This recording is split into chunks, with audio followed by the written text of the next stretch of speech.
Up, up, up, up, up, up. It, ito ka lang. Amir. Ito ka lang. Amir. Okay lang, ayun yung pera. Huy, hey, hey, hey. Hold mo kaya. Tinatakbo ha? No. Police, police.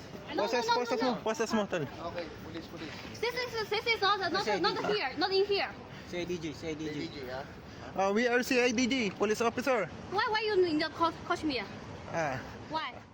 Nagtangkapang tumakas ang 29 anyos na Chinese national na ito nang hulihin siya ng PNP, CIDG at PAOK sa isang bilihan ng sasakyan sa Parañaque kagabi.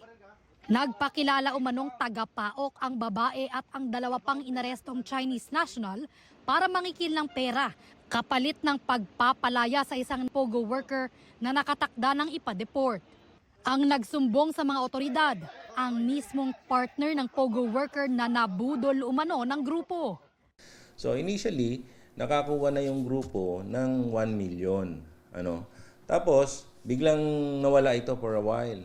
Tapos, kumonek uli sila roon sa complainant at sinabi nila, pag hindi ka nagbigay ng additional na 3.5 million, papatorture namin yung kaibigan mo at ikaw, ipapahuli ka namin at ipapadeport ka namin.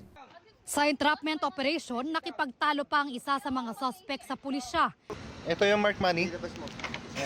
No, this is not my money. Oh, mag-inventory na This kayo is dyan. not my money. Hey, sit down. Sit down. Okay. Sit down. Sit. Hey, where you going? Dinala ang 3 dayuhang suspect sa Campo Crame sa Quezon City. Are you involved in anything illegal? 他问你有没有涉嫌任何的犯罪？ May mga ipinakitang passport ang mga suspect. Inaalam pa ng mga otoridad kung legal ang mga ito.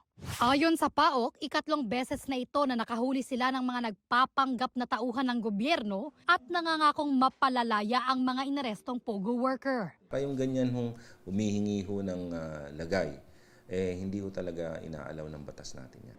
Hindi muna ipapadeport ang mga inarestong Chinese national. Sasampahan sila ng robbery extortion.